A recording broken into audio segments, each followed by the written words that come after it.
আসসালামু আলাইকুম প্রিয় দর্শক, শেষ পর্যন্ত ত্রয়োদশ জাতীয় সংসদ নির্বাচন শেষ হলো মানে ভোট গ্রহণ শেষ হলো। এখনো আমরা ফলাফল পাইনি। এটা বোঝাই গেল যে কথাটা আমি শুরু থেকেই বলেছিলাম যে এই নির্বাচনটা আমার বিবেচনায় একটা অসম্পূর্ণ নির্বাচন হবে। অসম্পূর্ণ এই অর্থে যে সকল ভোটাররা এই নির্বাচনে সমান আগ্রহ প্রকাশ করবেন না, সমান আগ্রহ পাবেন না ভোট দেওয়ার জন্য। একটা বড় অংশের ভোটাররা তারা বলবেন যে আমরা যে প্রতীকে ভোট দিতে চাই সেই প্রতীকের উপস্থিতি ব্যালট পেপারে নেই, অতএব আমরা ভোট দিতে যাব না। বুঝতেই পারছেন, আমি আওয়ামী লীগের ভোটারদের কথা বলছি। এদেশে এখনো বিপুল সংখ্যক লোক আছেন যারা নাকি নৌকা মার্কা প্রতীকে ভোট দিতে চান। তারা হয়তো শেখ হাসিনার শাসনকে খারাপ মনে করেন, তারা হয়তো আওয়ামী লীগের বিগত সরকারগুলির কর্মকাণ্ড, গণতন্ত্রের প্রতি তাদের যে অশ্রদ্ধা, নির্বাচন ব্যবস্থাকে যে ধ্বংস করে দেওয়া, এই সমস্ত বিষয়ে তাদেরও আপত্তি আছে। তারাও এই জন্য শেখ হাসিনা সরকারের সমালোচনাও করেন। কিন্তু তার মানে এই না তারা ব্যালট পেপারে নৌকার অনুপস্থিতিকে হাসি মুখে মেনে নেন। তারা নেন না। তারা ব্যালট পেপারে নৌকা প্রতীকটা দেখতে চান।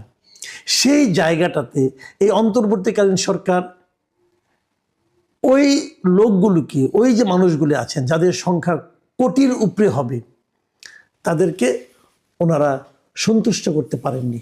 এবং সেই অসন্তুষ্টির ফল আপনারা ভোটে যে উপস্থিতি ছিল সেখানে দেখতে পেয়েছেন।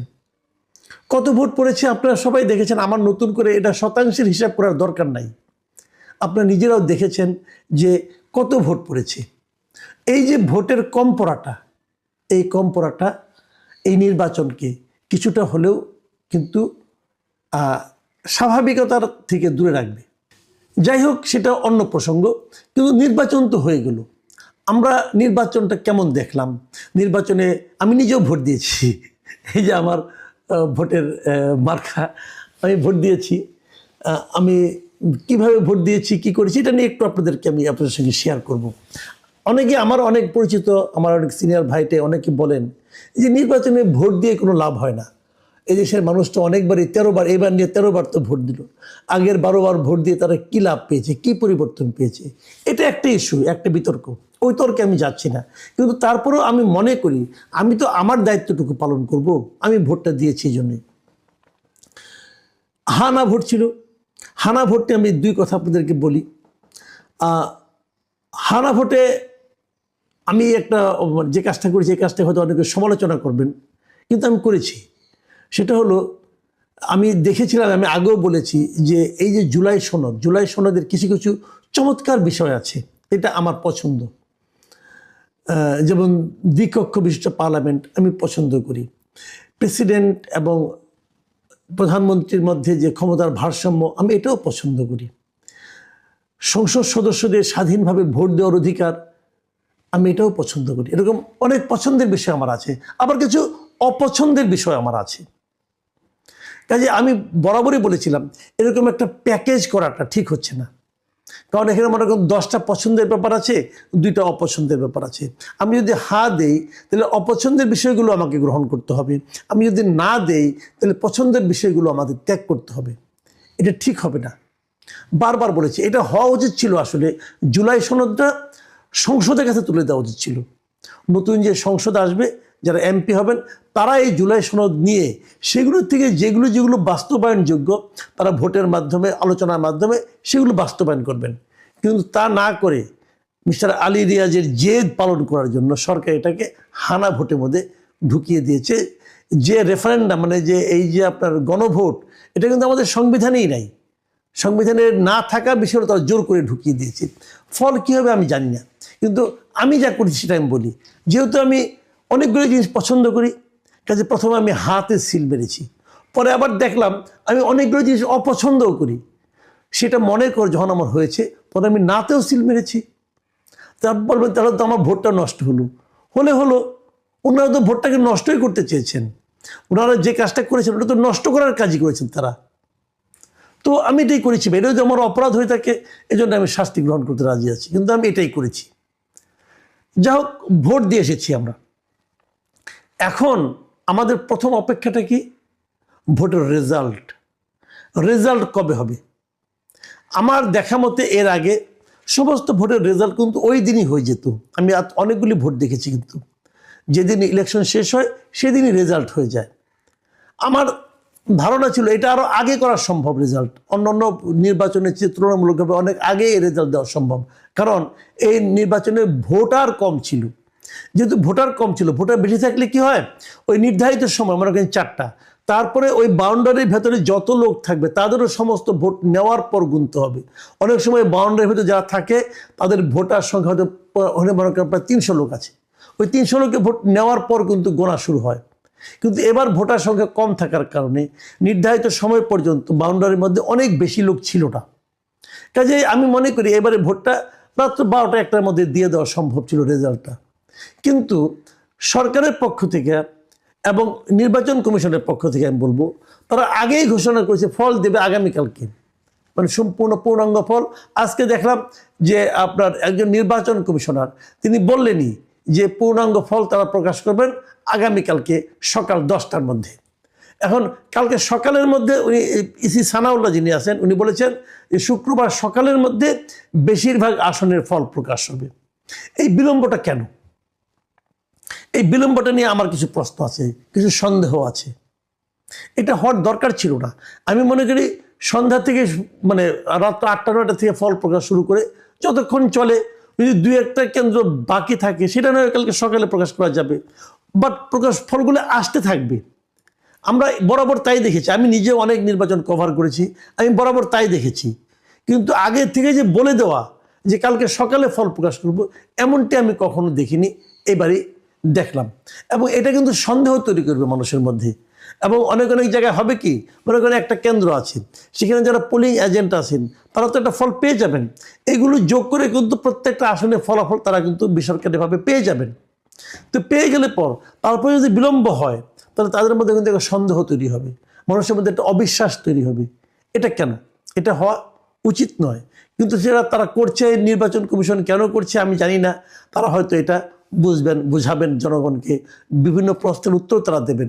কিন্তু যে জিনিসটা হবে, যারা নাকি প্রত্যাশিত ফল না পাবে, মানে যে পক্ষ মনে করে যে তারা জিতবে কিন্তু ফল তাদের বিপক্ষে গেল, তারা কিন্তু একটা হাঙ্গামা করার চেষ্টা করতে পারে। এই ব্যাপারে সরকারকে আমি মনে করি এবং নির্বাচন কমিশনকে সতর্ক থাকতে হবে।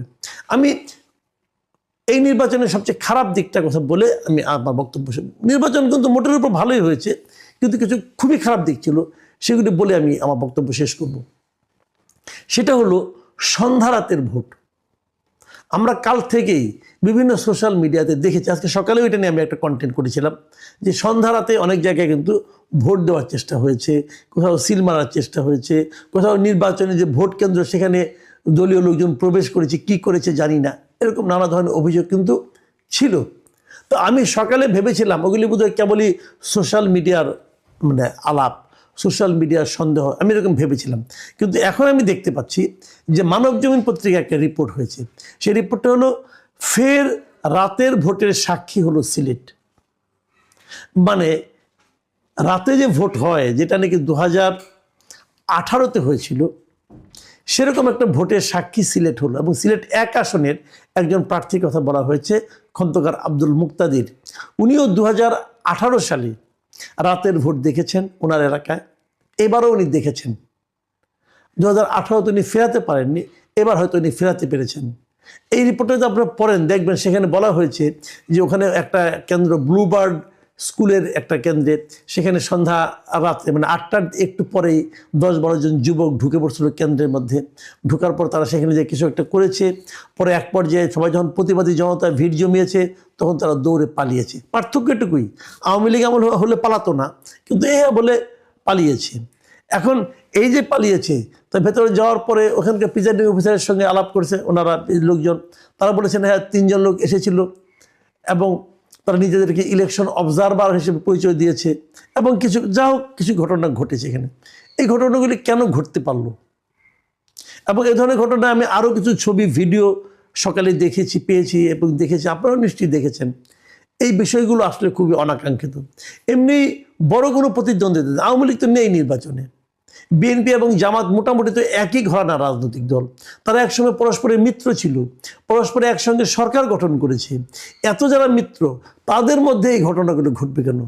এবং যে কেন্দ্রের কথা বলা হচ্ছে ওটা নাকি জামাত অধ্যুষিত এলাকা, এবং যে লোকগুলি গিয়েছিল তারাও নাকি জামাতের লোক। সেটা বোঝা গেল এই কারণে যে আজকে সকালে ওখানে কিন্তু জামাতে যিনি প্রার্থী ছিলেন মিস্টার হাবিবুর রহমান, উনি এখানে গিয়েছিলেন এবং উনি ওই লোকদের মানে আপনার দাবি করেছেন, মুক্তি দাবি করেছেন। তিনি বলেছেন তারা নাকি তাদের কার্ড আনতে রাতে ওখানে গিয়েছিল। হতে পারে, যেটাই হোক, এভাবে ওনাদের যাওয়াটাও ঠিক কিনা সেটাও যেমন প্রশ্ন, তেমনিভাবে যে এই ঘটনা যেটা ঘটেছিল সেটাও তো একদম আপনি ইগনোর করতে পারবেন না। এ ধরনের ঘটনা তো আরও অনেক জায়গায় ঘটেছে, এবং সেই জায়গাগুলো থেকে কার্ড আনতে গিয়েছিল কিনা আমরা এগুলো জানি না। কিছু কিছু বিচ্ছিন্ন অভিযোগ ছিল, এবং সেই অভিযোগগুলো আমলে নেওয়া হয়েছে কিনা সেটা বলতে পারবো না, কিন্তু সেই অভিযোগগুলো কিন্তু মানুষের মধ্যে নানা ধরনের সন্দেহ সৃষ্টি করবে। যেমন একটা দেখলাম যে তাসনিম যারা একজন ঢাকা 9 আসনের প্রার্থী, তিনি অভিযোগ করেছেন তার পোলিং এজেন্টদের নাকি কেন্দ্র থেকে বের করে দেওয়া হয়েছিল। অনেক জায়গায় ছোটোখাটো সংঘর্ষ হয়েছে, কিন্তু সব মিলিয়ে মোটের উপর নির্বাচনটা ভালো হয়েছে। ভালো হয়েছে মানে ভোট দানটা ভালো হয়েছে। ভোটার উপস্থিতি কম ছিল, এটা একটা খারাপ দিক। সন্ধ্যা রাতের ভোট, এটাও একটা খারাপ দিক। এবং সবচেয়ে আমার কাছে আপত্তিকর দিক হচ্ছে নির্বাচনের ফলাফল দেওয়ার জন্য এতটা সময় নেওয়ার যে আবদার নির্বাচন কমিশন করছেন, এটা আমার কাছে সবচেয়ে আপত্তিকর মনে হয়েছে। প্রিয় দর্শক, নির্বাচন নিয়ে আরও কথা হবে।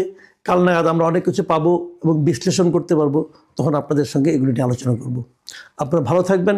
এখন এ পর্যন্তই। আল্লাহ।